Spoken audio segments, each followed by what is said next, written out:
Beaucoup de personnes croient que l'Antéchrist viendra dans le monde sous la forme d'un leader politique. La première partie de ces personnes parle d'un quatrième royaume différent des autres royaumes, qui aura le pouvoir de dominer toute la terre.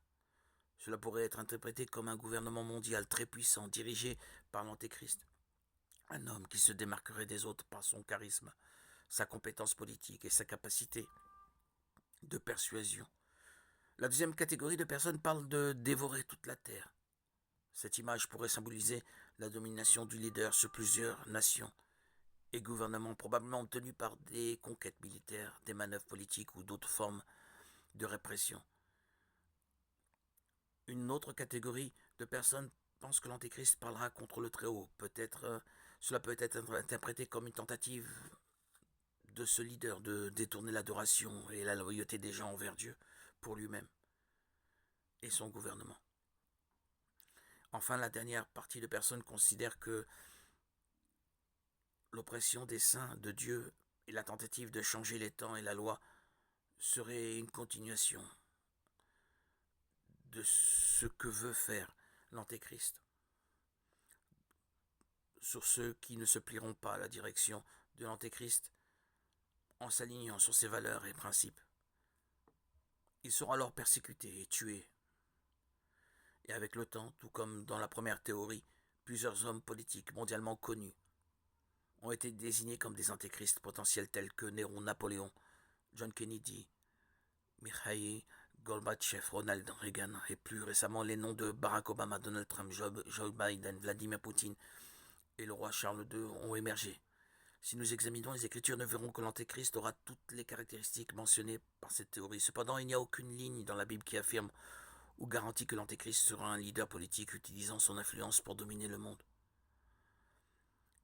Il y a une autre théorie, celle du leader religieux. Cette théorie affirme que l'Antéchrist sera un leader religieux si influent et respecté qu'il convaincra d'autres leaders spirituels de se rallier à la formation d'une nouvelle et unique religion mondiale.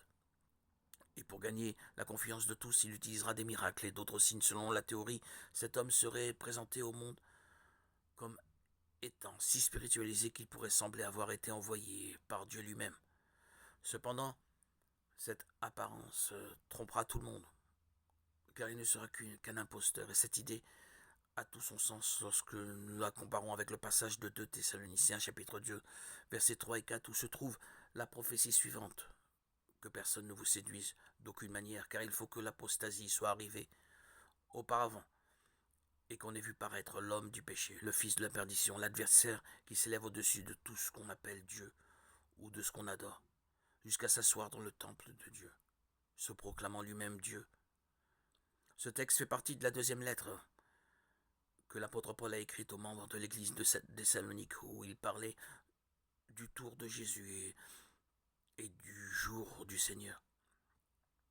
Il met en garde les chrétiens contre le risque d'être trompés par de faux enseignements affirmant que ce jour est déjà arrivé. Le passage fait également référence à 2 événements futurs qui se produiront avant le retour de Jésus. Et selon ceux qui croient en cette théorie, cela a tout à voir avec l'Antéchrist en tant que leader religieux. Selon ce texte de l'apôtre Paul, le premier événement sera l'apostasie, qui est un éloignement ou un abandon de la foi en Christ. L'apôtre Paul a prédit qu'il y aurait une grande révolte ou un rejet de la vérité avant la fin des temps. Et les partisans de cette théorie affirment qu'elle se produira sous l'influence de ce leader religieux qui s'auto-proclamera Dieu et incitera les nations à suivre ses nouveaux commandements tout en rejetant les commandements de la Bible. Ensuite viendra le deuxième événement, qui est la révélation de l'homme du péché, le fils de la perdition. L'audace de cet homme sera telle qu'il se placera au lieu du Seigneur dans le 3e temple de Jérusalem, déjà en cours de planification, pour accomplir ce que les Écritures appellent un sacrilège terrifiant, où le nom et la sainteté de Dieu seront profondément blasphémés par ce leader.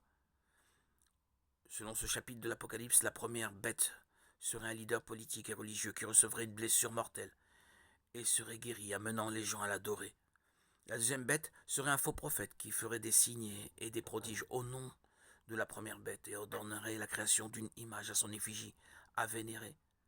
Ces théoriciens croient que la première bête serait un pape. On parle de Jean-Paul II qui a été attaqué par balle sur la place Saint-Pierre en 1981 et a survécu à l'attentat. Il pense qu'il ressuscitera des morts et se révélera comme l'Antéchrist, l'ennemi de Jésus-Christ et de l'Église. Ils associent également la deuxième bête à un futur pape potentiel qui serait le faux prophète trompant les fidèles avec de faux miracles, les amenant à adorer l'image de ce pape. Cette théorie gagne en force.